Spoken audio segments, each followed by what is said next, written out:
예수를 바라보라는 제목으로 하나님의 말씀을 전하기를 원합니다. 앞에 있는 그 그림이 있습니다. 그림을 보니까 얼굴이 등장하지 않습니까? 그런데 자세히 보면 얼굴이 몇 개가 등장합니까? 눈은 보는 눈에 따라서 우리 남인우 유사님 너무 앞으로 이렇게 또렷하고 가셔가지고 이렇게 열심히 보서 감사합니다. 몇 사람이 보입니까? 몇 사람이 보이죠. 눈 나쁘고 뒤에 앉은 사람은 절대로 안 보입니다. 그래서 보는 것 따라서 자세히 보냐 자세히 보지 않냐 대충 보냐 따라서 달라집니다. 올해 한 해 우리가 표로서 예수님을 바라본다는 게 의미가 뭘까? 어떻게 바라봐야 될까? 바라보면 어떤 유익이 있을까? 그 대표적인 한국 사람 한 분을 소개하기를 원합니다. 길선주 장로님입니다. 민족 대표 독립운동 33인 중에 한 사람이었고 이 한국교회 장로교회 목사였고 더 나아가 독립운동가였던 길선주 장로님. 이분은 전도했을 때 장로도 됐고 장로됐을 때 1907년에 평양 장대교회에서 1,500명이 부흥 집회를 했습니다. 1907년 2월 21일 날 2일부터 15일 동안 보름 동안 부흥회를 시작합니다. 한 3, 4일 지났는데 큰 은혜가 임하지 않아. 답답해요. 힘들어요. 어려워요. 이상하게 부흥회가 은혜가 없습니다. 그런데 어느 날 이 길선주 장로님이 강한 은혜를 받은 것 같습니다. 그래서 사람들 앞에 회개합니다. 내가 친구가 나를 믿고 모든 유산을 내게 맡겨놓고 이렇게 죽었는데 그 중에 아주 작은 숫자를 내가 뺏었었습니다. 내가 도둑놈입니다. 장로가 이렇게 도둑질을 했습니다. 내가 교회 앞에 죄를 회개합니다. 그 소리를 들었던 사람 중에 한 사람이 여태까지 감추고 있었던 이야기를 합니다. 나는 성가대 찬양대를 쓰지만 첩을 두고 있었습니다. 이제 첩을 올해는 지금부터는 없애기를 원합니다. 또 한 사람이 또 말합니다. 나는 선교사님을 돕는 척하면서 돈을 횡령했습니다. 돈을 훔쳤습니다. 이 죄를 회개합니다 라고 하면서 회개를 합니다. 그것이 일파만파 퍼져가지고 저녁 집회가 끝난 후에 1,500명이 모였는데 700여 명이 3시까지 회개 기도하는 일이 1907년에 평양 장대현 교회에서 일어났습니다.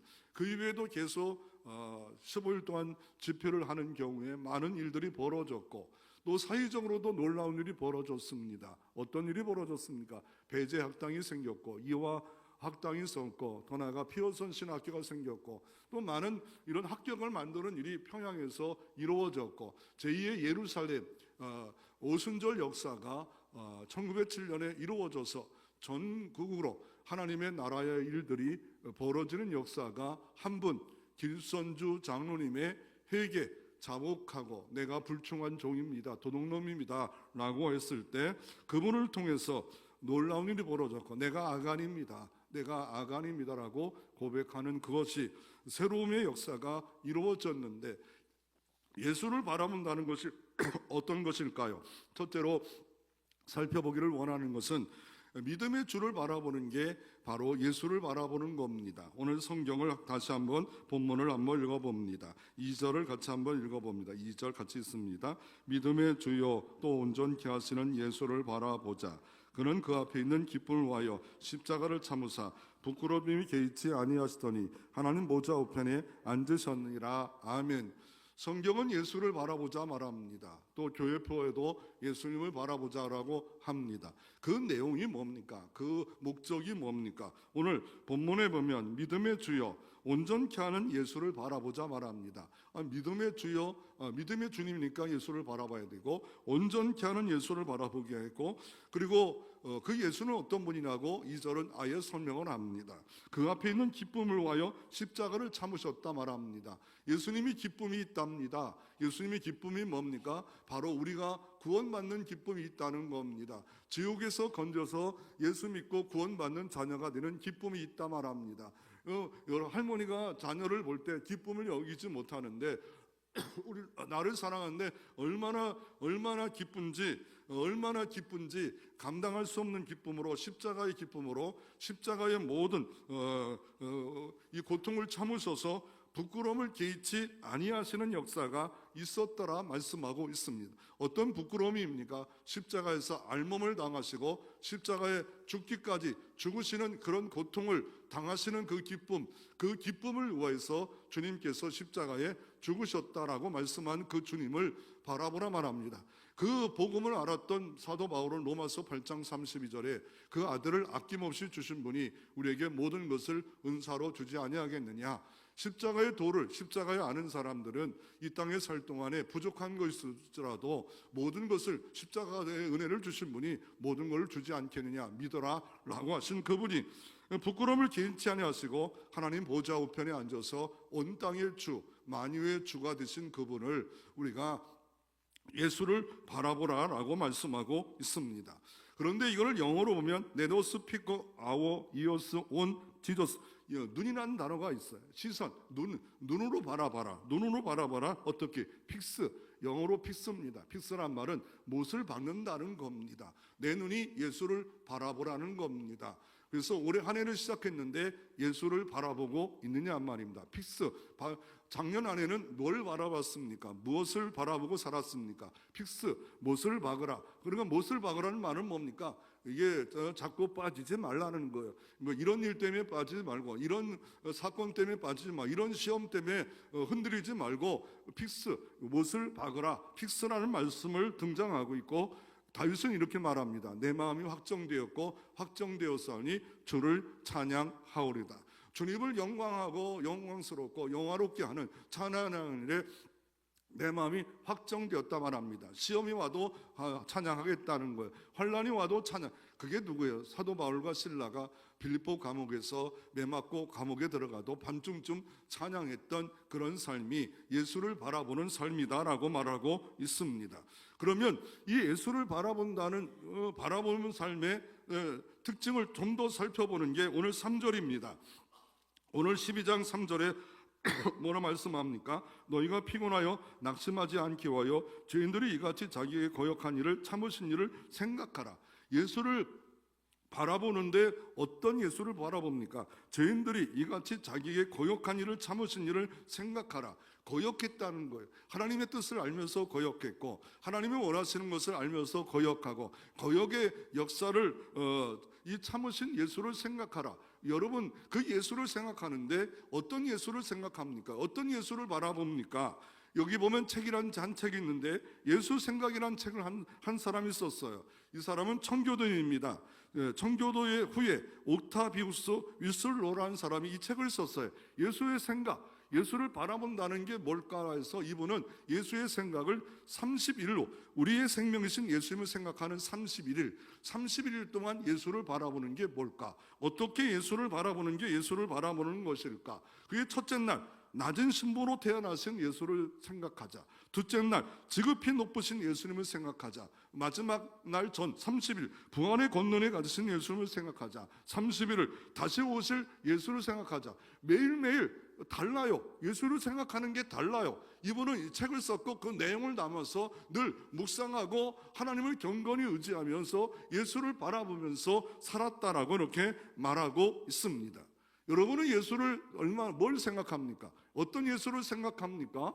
그 예수를 생각할 이유가 뭐냐면 그 중에 하나가 기적이라는 게 있어요. 이 기적 요한복음 2장에 보면 가나의 홀인 잔치에 물이 변하여 포도가 됩니다. 첫 번째 표적이라고 말합니다. 표적이란 말은 이적이고 기적이란 뜻으로 번역할 수 있는데 이거를 헬라어로 세메오니오입니다. 영어는 사인입니다. 가리키는 거. 이쪽으로 하면 수원을 간다. 이쪽으로 가면 동수원을 간다. 이쪽 가면 서울 간다. 표시판입니다.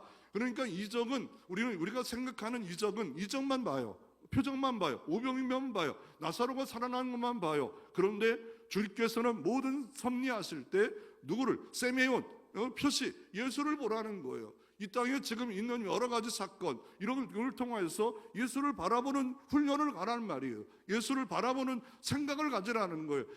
그래야만이 우리가 신앙의 경주, 믿음의 경주, 1년 52주의 경주를 잘할 수 있음을 말하고 있습니다. 그리고 오늘 본문에 보면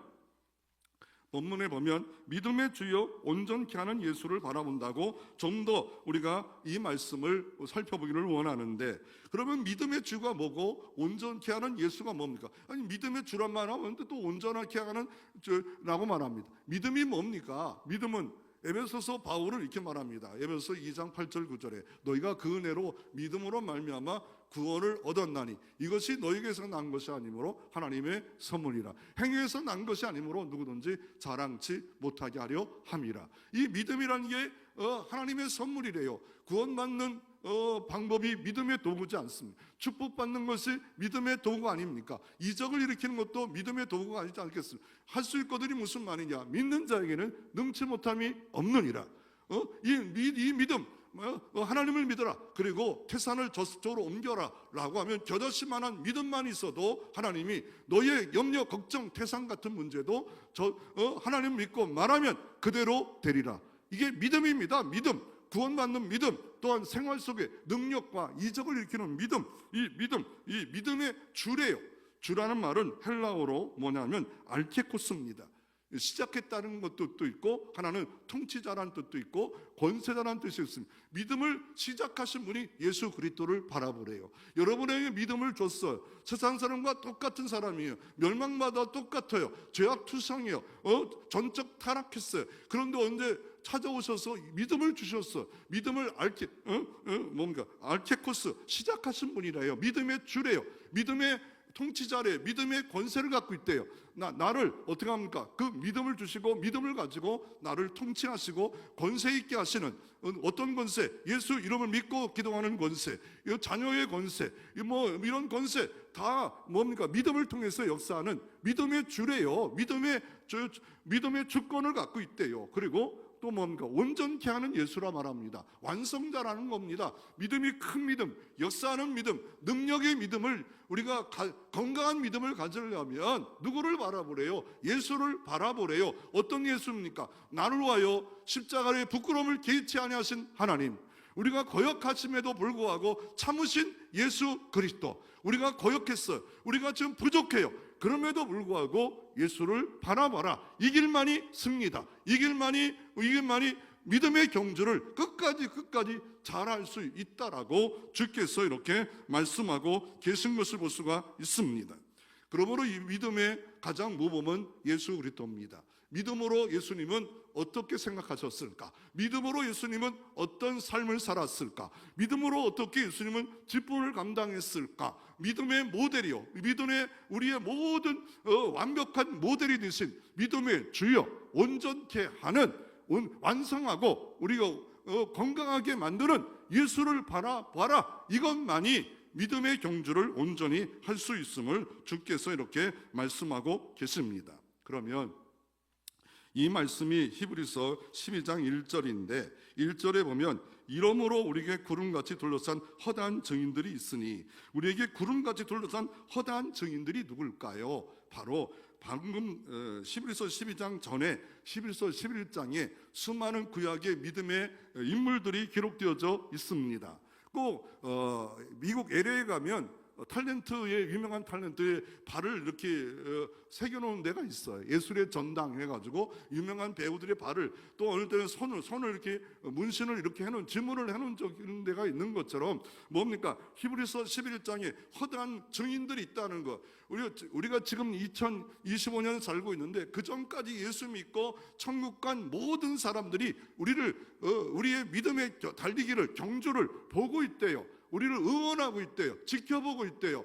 허다한 증인들이래. 수많은 증인들이 있대. 그 사람도 달렸고, 그분도 달렸고, 아까도 기선주 장로도 달렸고, 베드로도 달렸고, 바울도 달렸고, 아브라함도 달렸고, 모세도 달렸고, 우리를 지켜보는데, 그런데 12장 1절에 이름으로 말합니다. 그러니까 앞에 걸 다 이렇게 붙잡고 있는 거. 앞에 있는 내용이 뭐예요? 믿음의 정의를 압니다. 더 나아가 믿음의 모델격인 기라성 같은, 그렇지만 다 완전한 대단한 사람이 아니에요. 우리가 똑같이 죄악되고 허물지고 엉망진창인 사람도 다 믿음으로 기록되어 있지 않습니까? 그리고 마지막으로는 뭐예요? 이런 사람도 환난을 당했다. 상만 받은 게 아니었다. 상도 그리고 끝으로 수많은 환난을 당했다. 이러므로 이런 환난도 있고 상도 있고 믿음의 경주하는 수많은 사람도 있는데, 너희들 와서 믿음의 경주를 포기하지 말라, 믿음의 경주를 좌절하지 말라, 낙심하지 말라, 이러므로 말합니다. 그러므로 먼저 믿음이라는 게 뭐예요? 믿음이라는 게 뭐예요? 1절에 보면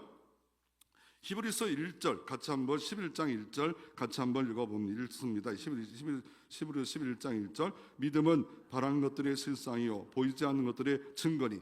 믿음은 바랄 수 없는 게 바라는 거예요. 올해 한 해 믿음으로 뭘 바라느냐 말이에요. 경주하는 사람은 믿음으로 바라보라는 거예요. 그러니까 믿음으로 바라보는데 그냥 바라보는 게 아니에요. 하나님은 전능하지 않아요. 하나님은 전지하지 않아요. 하나님이 도와기를 원하 결정하면 할 수 없는 일을 할 수 있게 하시는 분은 아닙니까? 그래서 이 믿음은 뭡니까? 아브라함에게 75세 자녀를 주겠다라니까 25년 동안 어떻게 합니까? 없어요. 그리고 99세에 어떻게 합니까? 별들을 보라 밤에, 그리고 너를 이렇게처럼 되리라. 믿음이 의롭다 여기지 않아요? 하나님이 그 믿음입니다. 바랄 수 없는 걸 바래요. 아내가 지금 회사내 일을 못합니다. 그런데 하나님이 주신대요. 그게 믿음이다. 하나님이 하시면 가능하다라는 그것을 믿으라라고 말씀하고 있는 겁니다. 그러므로 약속을 믿는 거예요. 나는 불가능하죠. 하나님은 이런 일이 뭘 믿음을 보겠어? 예배를 보겠어요? 기도를 하겠어요? 전도하는 일을 하겠어요? 내가 헌신한 일을 하겠어요? 뭔가 여러분이 믿음으로 바라보는 것들이 있으라 말씀하고 있어요. 자녀들을 위해서 믿음으로 바라보고 선포하고 있는 게 있냐 말이에요. 두 번째로 뭡니까? 오늘 성경에 보면 믿음으로 보이지 않는 걸 본대요. 누가 봤어요? 노아가 하나님의 홍수 심판을 받지 않아요. 그럴 때 노인네가 지금 노망 떠냐? 그럼에도 불구하고 약속의 말씀, 홍수로 심판하겠다는 약속의 말씀을 받고 잠나무 갖고 역청을 바르고 돛질하고 만들잖아요. 축구장보다 큰 그걸 다 배를 만들지 않아요. 그 수십 년을 거쳐서 나무를 자르고 토불을 켜고 만들자. 이게 믿음의 경주라는 거예요. 바랄 수 없는 걸 바라는 거예요. 우리가 뭘 다른 거 못해도 주님 재림하잖아요. 그리고 우리는 죽잖아요. 종착역은 분명히 있어. 그리고 우리가 선악간에 심판을 하잖아요. 이런 것들을 바랄 수 없는 곳에 바라라라고 말하고 있습니다. 그리고 믿음의 모델들이 있고 허다한 군웅 같은 정인들이 있는데 그 사람들을 생각하면서 믿음의 경주를 하래요. 누구를? 아벨이 어떤 사람이에요? 믿음으로 예배 드린 사람이에요. 예배를 어떻게 드릴까? 이런 믿음의 예배가 뭘까? 1년 52조 드리는데 내 예배가 하나님 앞에 합당한 예배일까? 나도 예배자인데 그리고 내가 예배의 성적은 얼마일까? 이게 아벨입니다. 아벨. 두 번째 뭡니까? 에녹은 자녀를 낳으면서 300년 동안 하나님의 심판의 소리를 듣고 나서 그걸 붙들고 어떻게 합니까? 넘어지지 않고 어떻게 합니까? 그걸 붙들고 300년 동안 새로운 출발이 시작했어요. 똑같이 살다가 하나님의 심판의 예언을 듣고 그때부터 어떻게 합니까? 그때부터 300년 동안 하나님과 동행하더니 하나님이 이 에녹을 얼마나 사랑했는지 죽음도 맛보지 않고 데려가지 않아요? 휴거시켜버리지 않아요?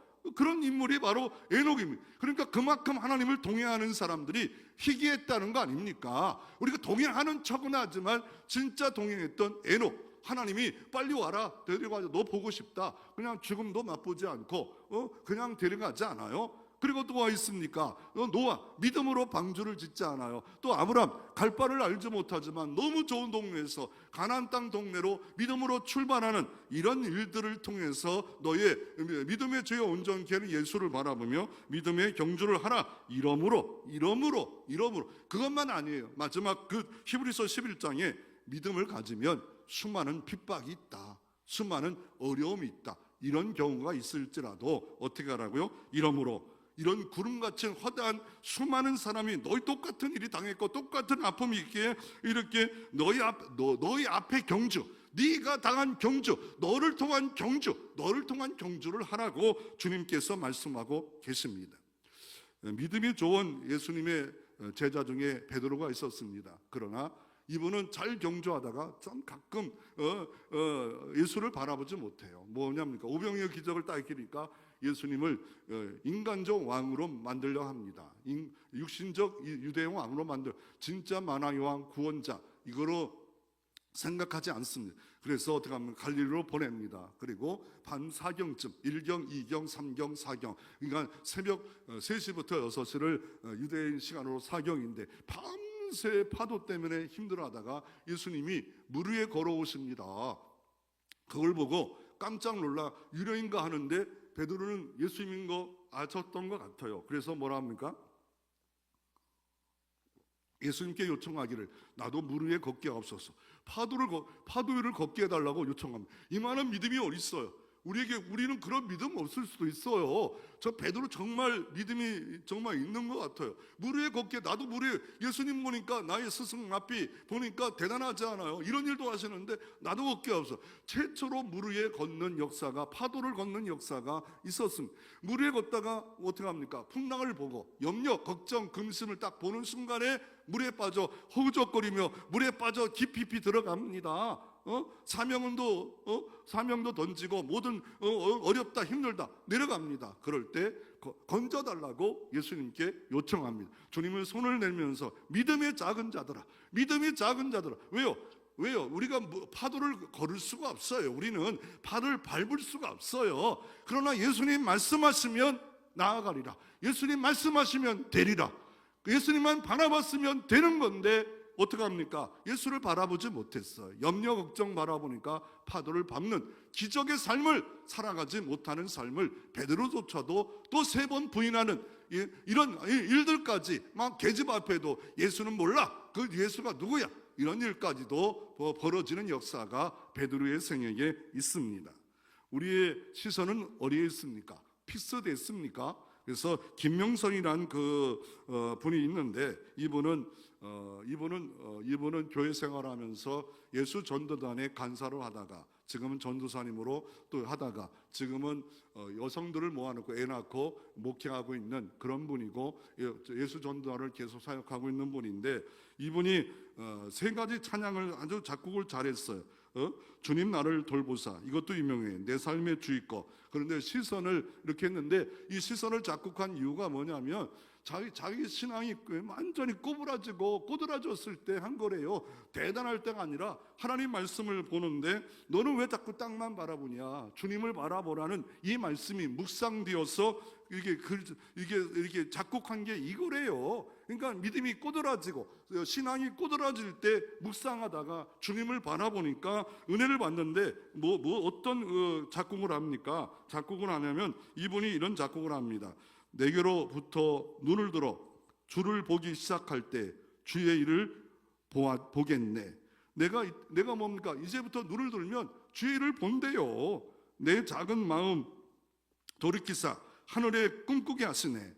그러니까 똑같은 시선인데 주님을 바라볼 때 주의 일을 한대요. 주님 바라볼 때 하늘의 꿈을 꾸게 하신대요. 그래서 모든 시선을 주께 드린대. 그게 시선의 내용의 핵심입니다. 주님의 영광, 주님께 경배, 이렇게 찬양하는 그런 찬양이 있잖아요. 우리가 한 해 동안, 작년 동안 뭐를 위해 성공을 달려간 사람이 있고, 돈을 위해 달려간 사람이 있고, 쾌락을 위해 다 나쁜 거 아니에요. 그러나 지나쳐서 절제 못해서 먼저 그 나라와 그 의를 구하지 못하고 내 앞에 경주를 하지 못하고 살아간다면 이것이 우리의 우상이 될 수 있음을 말하고 있습니다.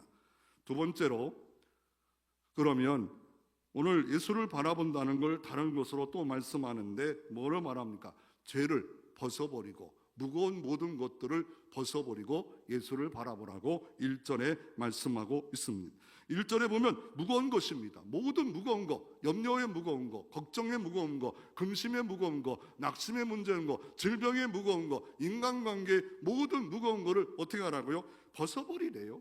그리고 뭡니까?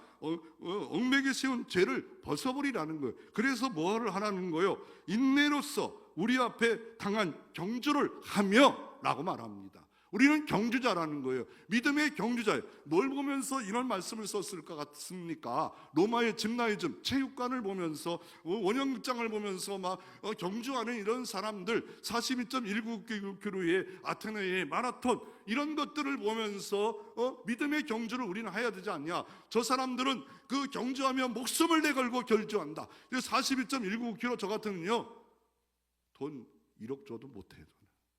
걸어가라면 걸어가겠죠. 걸어가면 10시간 걸어갈 거예요.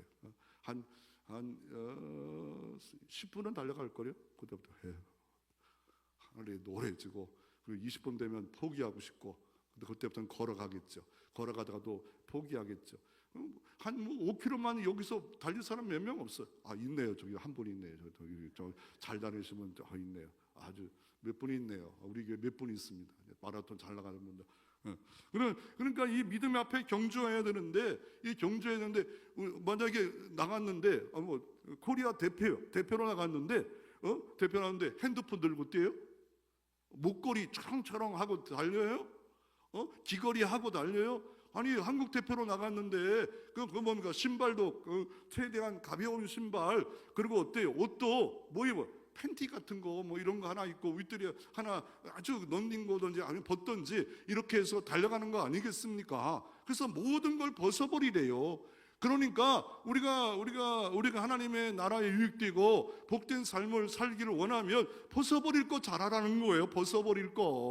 벗어버리는 일 잘하라는 거예요. 그러니까 모든 나를 신앙의 경주에 무거운 거, 그게 뭘까? 그게 뭐예요? 나쁜 습관들 있지 않아요? 예배를 빼먹어도 괜찮은 습관, 성경을 안 듣고 안 봐도 괜찮은 습관, 이런 거룩하지 않은 습관, 좋은 습관들 있지 않아요? 성경을 읽고 예배 잘 드리고 뭐 이런 습관들, 기도하고 또 전도하고, 내가 한 해에 내가 올해 기필코 내가 세례를 줄 사람을 만들겠다. 그래서 나는 이런 습관을 갖겠다. 이러면서 그럼 어떻게 모델링을 삼을까? 이러면서 살아가는 습관, 이런 습관들 좋은 것. 그리고 태도도 중요해요. 부정적이고 맨날 원망, 매사에 부정적이고 원망적인, 매달 부정적이고 원망한 거 끄집어내요. 그래서 어떤 사람은 그러더라고요. 교회에서는 목장 예배도 조심하래. 또 여전도 모임도 조심하래. 처음에 부흥했다가 나중에는 사단 이야기했는데, 그 권사님 없지 않아? 그 권사님 좋긴 좋은데 이게 문제예요. 왜 자꾸 문제를 얘기해요? 그 모임에서 여전도 발전을 위해서 하고 목장의 부흥을 위해서 말해야 될 건데, 이게 나쁜 거 부정적인 거 얘기해봤자 남편도 그렇고요, 아내도 그렇고요, 나 자신도 듣기 싫지 않아요? 나 자신 듣기 좋은 사람은 얼마든지 말하세요. 나 자신도 듣기 싫으면 얘기하지 마세요. 그 사람도 그 인간이고 다 똑같이 인간이. 나도 듣기 싫은데 왜 다른 사람의 부정적인 거, 왜 그런 원망스러운 거, 왜 이런 것들 자꾸 얘기합니까? 분위기가 깨지지 않아요? 은혜의 분위기가 내려오지 않아요? 그런 거 다 그냥 허물을 십자가 앞에 내려놓는 거예요. 허물을 그럴 수도 있지, 일리가 있어 라고 하면서 넘어가면 되지 않아요? 그래서 이런 죄를 벗어버리래요. 어떤 교회의 여전도 회장이 모처럼 여전도 회장이 되는데, 신도시 아파트가 막 입주해서 부동산을 하는데 매매도 해야 되고 부동산을 하기 때문에 판매도 해서 막 바로 앞에 부동산이 너무 바빠요. 그래가지고 근데 준비옷이 여전도 회장이라 사회를 맡았어요. 그래서 전능하사 천지를 잘했어요. 그리고 잘했는데 문제가 뭐냐면 찬송가가 문제예요. 찬송가 122동, 나중에 또 보면 찬송가 120호, 동호 이랬다는 겁니다. 그럴 수 있지 않아요? 여기 용인에 보면 포궁 무슨 교회가 있어요. 우리 선배예요. 선배인데 어느 날 장로님이 수요일인데 점심 먹고 일 나가는데 목사님이 자전거 타고 낚싯대를 딱 뒤에 싣고 가더래요. 그래서 멀리 보니까 목사님이 반가워서 오는데 목사님 못 보고 저수지를 향해 가더래요. 근데 장로님이 일 끝나고 수협에 갔더니 사모님이, 우리 목사님은 죽었나 봐요. 없어졌어요. 아무리 뒷산 옆에 봐도 안 보여요. 근데 장로님이 찍으시면서 제가 찾아올게요. 갔더니 낚싯대를 열심히 막 저녁도 안 드시고 막 하는 겁니다. 그래서 목사님 수협인데요. 그랬더니 오메 수협에 했어? 그때부터 이제 낚싯대 없애버려야겠다. 벗어버리는 거예요. 이건 아니구나. 낚시 잘못된 거 없어요. 해도 되지요. 그런데 그게 너무 막 몰입돼 가지고 할 일도 안 하면서 한다면 그거 벗어버려야죠. 그러니까 예수를 바라보는 사람은 뭘 벗어버리래요. 뭘 벗어버립니까? 옛사람을 벗어버리라고 골로새 교회에 5가지 성품과 행위를 벗어버리래요. 골로새 3장 8절에 뭘 5가지 뭘 벗어버리라고 말씀하고 있습니까? 음란을 벗어버리고, 부정을 벗어버리고, 사욕을 벗어버리고, 악한 정욕을 벗어버리고, 탐심을 벗어버리고. 탐심은 우상숭배. 그 우상숭배하며 하나님을 복받기를 원하며 이게 앞뒤가 안 맞는 거예요. 하나님보다 더 사랑하는 이 모든 걸 벗어버리래요. 또 뭡니까? 분노, 악의, 해방, 이 부끄러운 말, 거짓말, 이런 것들, 행위 다 벗어버리고 서로 용납하고 사랑으로 온전히 매는 띠를 띠라. 사랑으로 교회를 매는 띠래요. 사랑으로 매는 띠, 이게 돼야만 아닙니까? 하나님 사랑하고 이웃 사랑하는 수직 수평이 돼야만이 그 사랑은 뭡니까? 모든 허물, 죄악을 다 감춰주고 용서하고 이해하고 용납하고 기다려주고, 이런 온전히 매는 띠가 가정에도 교회가 돼 있으면 우리는 예수를 바라보는 삶이라고 말하고 있는 겁니다. 이 벗어버림을 잘했던 사람 중에 하나가 누구냐면 3세기의 어거스틴입니다. 17세에 데카스토 유학 시절에 여자에 빠져요. 육체의 사랑에 빠져요. 그래서 매춘여도 사랑하고, 도나가 17세에 어떻게 합니까? 이단 만유계에 빠져요. 어머니 모니카는 신앙이 좋아요. 매일매일 기도하는 사람이에요. 길선조 장로가 새벽 기도를 한국에 시작했는데 물론 성경에도 번제일 때 상번제가 새벽 기도와 똑같은 거기 때문에 이 길선조 장로가 만든 건 아니지만 한국에는 시작을 길선조 장로가 시작을 했어요. 그래서 어떻게 합니까?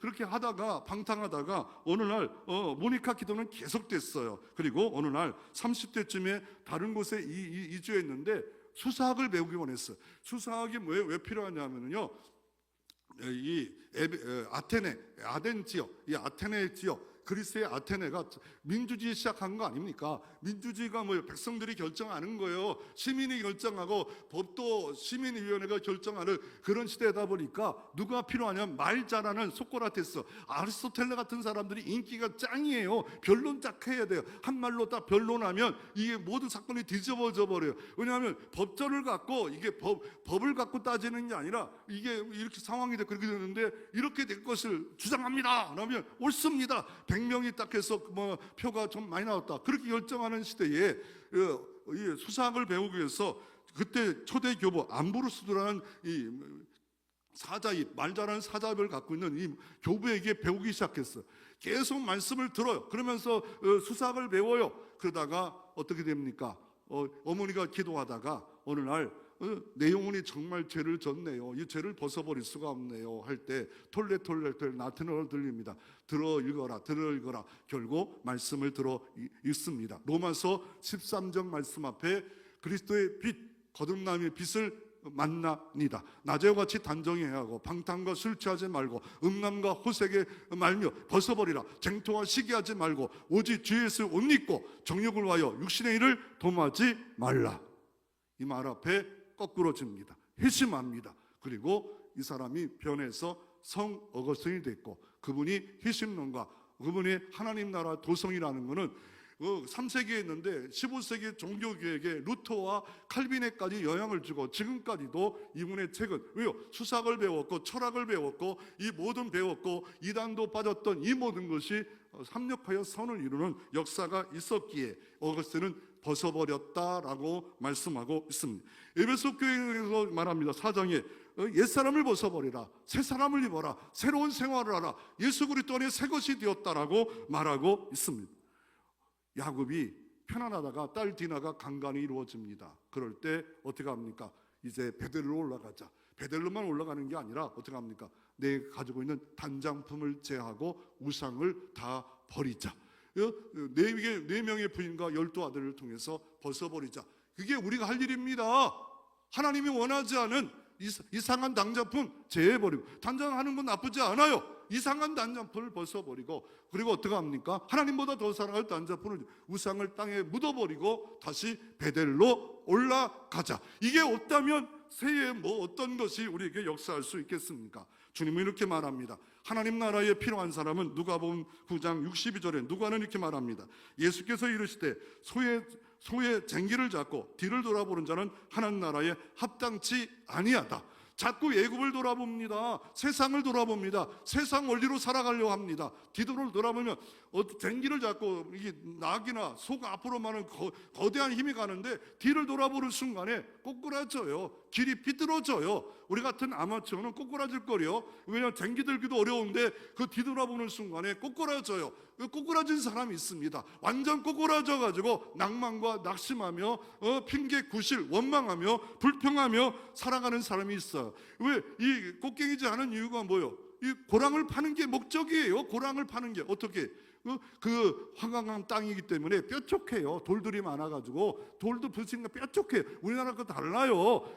바로 우리는 예수 믿는 이유가 뭐예요? 하나님의 나라 일을 하려고 하는 거예요. 하나님의 나라가 임하여 주시옵소서. 내 가정에, 내 교회에, 내 말에, 내 생각에 하나님 나라의 옷을 입고 살아가라고 주님이 있는데, 그렇지 않으면 합당치 않는데, 이 합당치 않는 벗어버리는 방법이 뭘까요?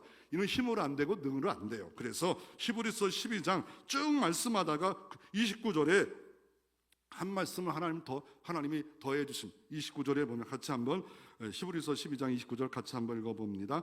우리 하나님은 소멸하는 불이십니다. 이 말씀을 하나님은 소멸하는 불이래요. 옛사람 옛생각 소멸해버린대요. 어떻게? 성령을 의지할 때, 성령 권능받고 능력받을 때 소멸하는 불이래요. 소멸하는 불이래요. 불태울 수 있대요. 오순절 불태워버렸어요. 그 더러운 거 불태우고 어떻게 합니까? 다시 성령 충만받아 사도행전을 이루지 않았습니까? 사도행전의 멋진 인생이 똑같은 제자였지만, 땅만 바라보고 육신적 삶을 살았지만 오직 성령의 충만을 받자 제자들은 변했습니다. 제자들은 새로운 생각을 하기 시작을 했습니다. 이 역사가 여러분에게도 임하기를 바랍니다. 술 취하지 말라, 이는 방탕한 것이니 오직 성령의 충만을 받으라. 현재 진행 명령형입니다. 현재 받으라 라고 옛날 젊었을 때, 중학교 때, 이때가 아니라 현재 받으라.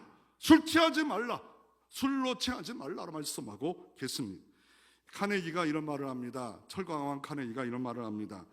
우리 어떻게 하나 합니까? 오늘 본문에 보면 인내로서 경주하라고 하는데, 그 인내를 말씀하면서 강철왕 카네기는 승부를 가는 데서 가장 중요한 것은 인내다.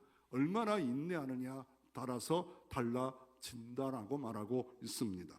훗날 석유의 재벌왕이었던 통일 재벌왕이었던 로펠러가 잘 나가다가 재벌되기 전에 자기가 지질학을 배웠고 폐광을 사서 땅을 파기 시작했는데 석유가 나올 줄 파는데 무려 1800m까지 팠는데 석유가 나온, 이제 재산도 다 떨어졌고 포기합시다. 그럴 때 조금만 더 팝시다. 20m 딱 더 파는 순간에 석유가 엄청나게 나와서 이제 재벌로 가고 세계 최대의 부자 로펠러가 되는 역사가 이루어졌고, 그는 11조를 드리고 수많은 교회를 세웠던 아름다운 삶을 살아갔던 삶이 바로 로펠러였습니다. 그래서 인내로서 경주한다고 12장 1절에 어떻게 인내로서 우리 앞에 당한 경주한다라고 말하는데, 왜 인내로서 경주 못합니까? 낙심이 온다는 거예요. 낙심이라는 것은 수도 없이 골리앗의 낙심은 우리에게 누구에게나 다 있습니다. 언제든지 있습니다. 누구에게나 다 있습니다. 그래서 봉사할 때도 헌신할 때도 낙심거리가 올 때마다 있습니다. 그래서 한 해를 승리하기를 원하면 결대강 훈리하거나 도종하지 않고 낙심하지 않겠다, 굳게 결심하지 않으면 우리는 낙심거리는 수도 없이 갑자기 골리앗이 등장합니다. 그럴 때 다윗이면 승리하는데 사울왕과 이스라엘 백성은 벌벌 떨며 낙심 앞에 넘어집니다. 그래서 야고보서에 보면 야고보 장로, 예수님의 동생 야고보는 이렇게 말합니다. 내 형제라, 여러 가지 시험을 만나고 낙심을 만나고 온전히 기쁘게 여기라. 이는 너희의 믿음이 수련에 인내를 만들어놓는 줄 너희가 알미라. 인내를 온전히 이루라. 너희가 온전하고 급이하여 조금도 부족함이 없는 성숙한 그리스도인이 되기 원해서 시험과 시련을 우리에게 주신다라고 이렇게 말씀하고 있습니다. 그리고 하나님께 지혜를 구하라. 후일시고 꾸짖게 하는 하나님의 성령의 지혜가 우리 가운데 임할 수 있음을 말하고 있습니다. 올해 지혜가 충만하시기를 바랍니다. 그러면 마지막으로 누가 예수를 바라봐야 된다고 이렇게 말씀하고 있습니까? 오늘 본문 3절에 보면 히브리서 12장 3절에 보면 주님은 이렇게 말씀하고 계십니다. 너희가 피곤하여 낙심하지 않기 위해서, 피곤하고 낙심한 자들은 예수를 바라보고 낙심하지 않기 위해서는 예수를 바라봐라. 왜요?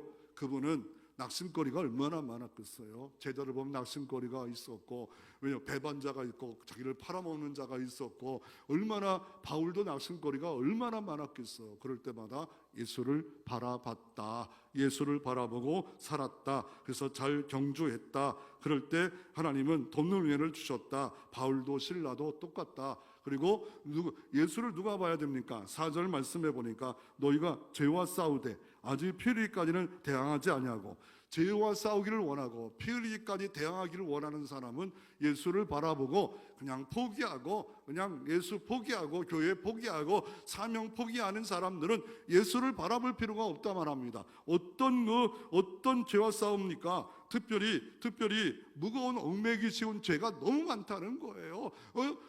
순식간에 나를 막 얽매여서 시험 들었고 섭섭하다 이러면서 원망하고 이런 일들이 벌어질 수 있음을 말하고 있습니다. 그래서 이런 것들을 통해서 우리는 예수를 바라보라 라고 주님은 이렇게 말씀하고 계십니다. 특별히 이렇게 예수를 바라보는 이유가 뭐예요?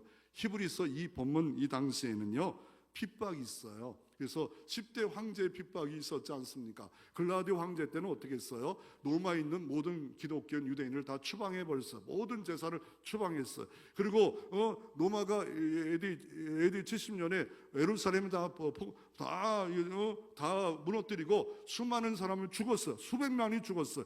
포로로 10만 명이 잡혀갔어요.